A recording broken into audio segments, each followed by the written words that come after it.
자, 이번에는 리니어 레이아웃의 공간 분할 한번 해보도록 하겠습니다. 자, 이거 원상태로 한번 돌려놓을까요? 자, 리니어 레이아웃 한번 선택을 하고요.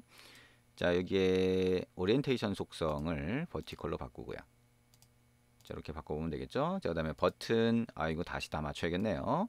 자, 버튼으로 가서 레이아웃 위드스 랩 컨텐트, 레이아웃 하이트도 랩 컨텐트. 자, 그 다음에 두 번째 버튼도 자, 이렇게 맞춰놓고요. 마진 레프트라고 하는 거 없애주고요. 탑도 없애주고요. 자, declared attributes라고 하는 게 우리가 설정한 것들만 보여준다 그랬죠? 자, 요게 딱 보여주니까 편하네요. 그죠?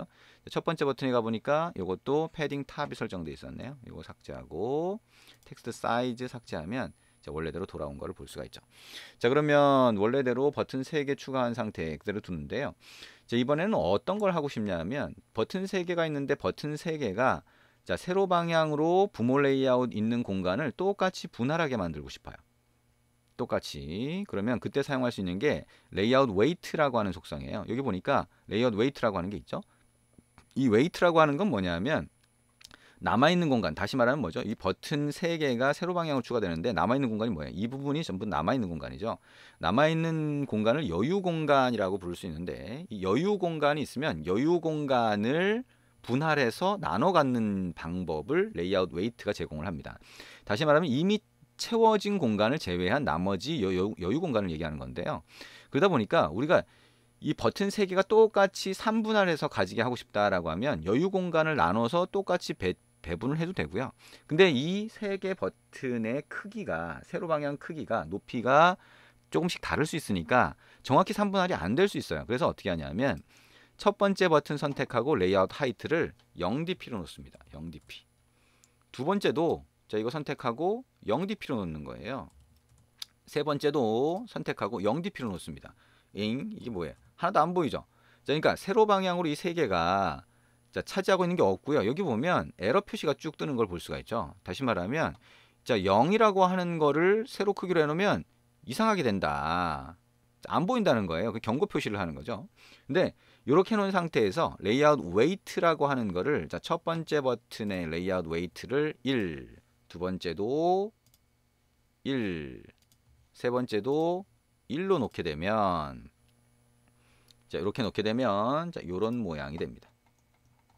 자, 요런 모양이 되죠. 자, 버튼 3개가 3분할이 된 거죠. 이미 3개 버튼이 차지하고 있는 공간이 아무것도 없는 상태니까 전부 다 여유 공간이 되는 거예요. 전부 여유 공간을 1씩 나눠 가진 겁니다. 111로 하면 3분의 1씩 나눠 가진 거라고 보시면 되고요. 자, 이거를 가로 방향은 일단 꽉 채우게 한번 해볼까요? 그러면 위드스는 매치 페런트. 이것도 위드스는 매치 페런트. 이것도 위드스는 매치 페런트로 할 수가 있겠죠. 이렇게 하면 자, 세로 방향으로 3분할한 거를 볼 수가 있고요. 여기 이제 우리가 버튼으로 넣었지만 여기다가 뭘 넣을 수 있어요? 리니어 레이아웃, 렐러티브 레이아웃, 컨스트레인트 레이아웃 이런 것들을 넣게 되면 뭐예요? 이 안에 다시 다른 뷰를 막 넣어서 화면을 만들 수가 있겠죠. 정확히 3분할한 상태에서 화면 구성이 들어갈 수 있다라고 하는 거 볼 수가 있습니다. 그죠? 자, 그리고 이렇게 버튼이라고 하는 게 3개를 3분할해서 이렇게 넣었다라고 하는 거 어렵지 않죠? 근데 첫 번째 버튼의 레이아웃 웨이트 값을 만약에 4로 한번 넣어볼까요? 세 번째 버튼을 넣었네요. 그죠? 자, 세 번째 버튼이 아니라 첫 번째 버튼을 선택하고요. 레이아웃 웨이트 값을 4로 한번 넣어보죠. 그럼 어떻게 돼요? 자, 요런 모양이 됩니다. 요런 모양. 이게 뭐죠? 자, 4대 1대 1이 됩니다. 그죠? 그러면 어떻게 돼요? 4 플러스 1 플러스 1 하면 총이 6이 되죠. 그 6분의 4를 얘가 가지고 있는 거고요. 6분의 1, 6분의 1 이렇게 가지게 되겠죠. 첫 번째 거를 2로 바꾸면 어떻게 돼요? 자, 이런 형태가 되겠네요. 절반씩 절반을 얘가 가지고 있고 그 절반에서 나머지 절반씩을 두 번째와 세 번째 버튼이 나눠 가진 걸 볼 수가 있습니다. 그러니까 다시 말하면 세로 방향으로 자, 정확히 분할을 하고 싶다. 자, 공간을 분할해서 가지게 하고 싶다라고 하면 이런 방법을 쓴다는 거죠. 자, 이거 똑같이 허리젠틀로 해서 가로 방향으로 분할하게 할 수도 있어요. 대신 그때는 레이아웃 하이트가 아니라 레이아웃 위드스를 0dp로 만든 다음에 자, 이 웨이트를 이용해서 분할을 하시면 되겠죠. 이 레이아웃 웨이트라고 하는 거가 좀 혼동되는 경우가 많아요. 그래서 일반적으로는 그래비티라고 하는 거, 레이아웃 그래비티하고 그래비티 구분하는 거, 그 다음에 레이아웃 웨이트라고 하는 거, 자, 이게 어떻게 동작하는지, 자, 이걸 이해하는 게 좀 중요한 부분이 될 것 같습니다. 자, 이렇게 해서 우리 리니어 레이아웃이라고 하는 것 쭉 한번 살펴봤는데요. 리니어 레이아웃 여러분이 자꾸 이렇게 만져봐야 됩니다. 화면 자꾸 구성을 한번 해보고 내가 원하는 게 이건데 이게 되나? 라고 하는 걸 자꾸 해보셔야 되고요. 그거를 제대로 이해하지 못한 상태에서 하게 되면 아까 우리 봤던 것처럼 이 버티컬이냐 허리젠틀이냐에 따라서 내가 넣었던 뷰가 안 보일 수도 있어요. 그러니까 정확히 잘 이해를 하시면 좋을 것 같습니다. 자, 리니어 레이아웃 같이 한번 해봤고요. 이번에는 렐러티브 레이아웃이라고 하는 거 한번 사용을 해보도록 하겠습니다.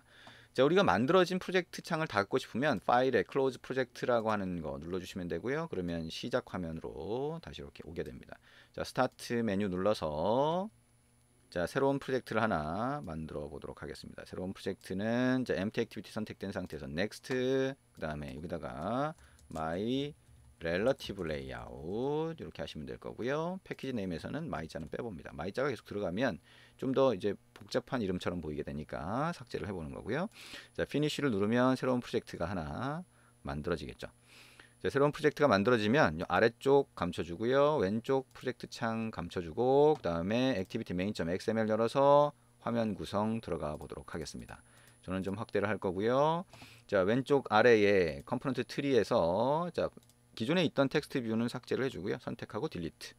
컨스트레인트 레이아웃 선택하고 오른쪽 마우스 버튼 눌러서 컨버트 뷰를 해보면 자, 렐러티브 레이아웃이라고 하는 게 보이죠? 렐러티브 레이아웃 선택하고 어플라이 눌러주시면 됩니다.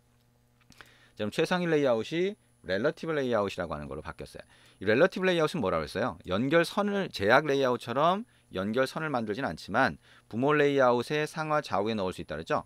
버튼을 하나 갖다가 여기 위에 갖다 놓으면 얘도 연결선을 만드네요. 그죠? 자, 이렇게 배치되는 형태로 되어 있는데 자, 이거를 자, 속성에 의해서 결정한다 그랬어요. 근데 화면에서만 이렇게 제약 레이아웃처럼 연결선으로 만들어 주고 있는 겁니다. 자, 그래서 여기 보시면 align parent left top 이렇게 돼 있죠. 자, 이렇게 돼 있는데 여기서 width라고 하는 거를 wrap content가 아니라 match parent를 해보면 이렇게 꽉 채워주는 걸 볼 수가 있어요. 제약 레이아웃하고 약간 다르죠. 제약 레이아웃은 match parent 자체가 안 먹었었어요. 자, 적용이 안 됐었죠.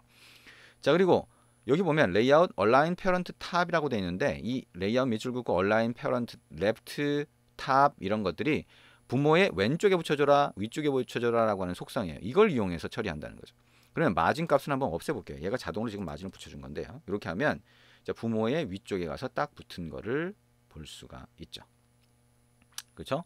자, 이렇게 붙은 거를 볼 수가 있습니다. 자, 그 다음에 버튼을 다시 하나 더 끌어다가 이번에는 아래쪽에 붙여볼게요. 아래쪽에 갖다가 붙여봅니다. 자, 이렇게 딱 가서 붙는 거를 볼 수가 있고요. 자, 아래쪽에 붙인 다음에 마찬가지로 width 값을 match parent로 바꾸고요. 자, 그러면 align parent bottom이라고 하는 것만 이렇게 붙어 있는 거를 볼 수가 있네요. 속성이. 그러니까 아래쪽에 붙었죠. 자, 그러면 위쪽이나 아래쪽에 지금 버튼을 놓은 거지만 여기에다가 레이아웃을 갖다 놓게 되면 어떻게 돼요? 레이아웃을 갖다 놓게 되면